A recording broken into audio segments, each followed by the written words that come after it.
Hello everyone, let's recap today's lesson, which is the perimeter of a rectangle.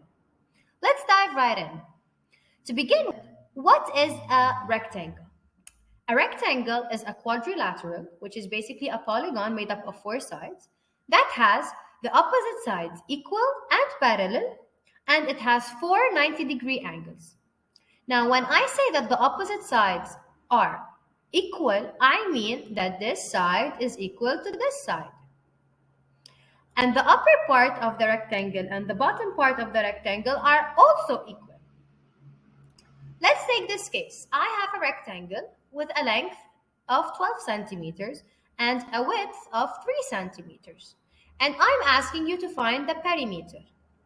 To recap real quick, the perimeter is the sum of all of the sides of any polygon added together. So in order to find the perimeter of this rectangle, I have to add all of the sides and find the ones that are missing. If the upper part of the rectangle is 12 centimeters, it means that the bottom part is 12 centimeters as well because they are equal. And if the right part is 3 centimeters, it means that the left part is also 3 centimeters. Now that I have all of the sides, I can find the perimeter, which is 12 plus 12 plus 3 plus 3. Adding them all together gives me 30. Now, we should not forget to write the unit. In this case, the unit that we're dealing with in this rectangle is centimeters. So when I found the answer to be 30, I have to add the unit, so the perimeter is 30 centimeters. Now let me try computing it in a different way. Instead of adding them all together, I'm going to try rewriting the 12 plus 12 as 2 times 12. Instead of writing 12 plus 12 or adding 12 2 times, I can write 2 times 12. And same goes for the 3. Instead of computing or adding 3 twice, I can just write it as 2 times 3. Now, in this case, I have an expression that is made up of two operators, which is the multiplication and the addition. Every time we have this case, we always start with the multiplication before the addition. So computing 2 times 12, I get 24.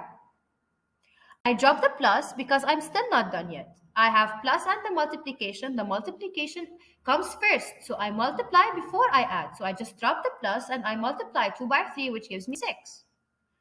Adding 24 and 6 together gives me 30 centimeters, which is the same answer that I got before. What I did here is basically I multiplied 2 by the length and 2 by the width, and then I added them together. This works for every case on any value of the length and the width of a rectangle. For example, if I wanted to generalize it and write it as L and W, L for length and W for the width, any two values that hold for the perimeter of this rectangle will be length plus length and width plus width. If I wanted to rewrite the length plus length as 2 times the length and rewrite the width as 2 times the width, I then have the perimeter is equal to 2 times the length plus 2 times the width. And there you have it. This is the formula of the perimeter of a rectangle. It's 2 times the length plus 2 times the width for any values of the length and the width respectively. Now, to check for your understanding, let's have a mini quiz. Try answering it on your own. I have this rectangle of length 12 centimeters and width 10 centimeters. What is the perimeter of the rectangle below? Compute it using the formula of the perimeter of the rectangle and write your answers in the comments below. Goodbye.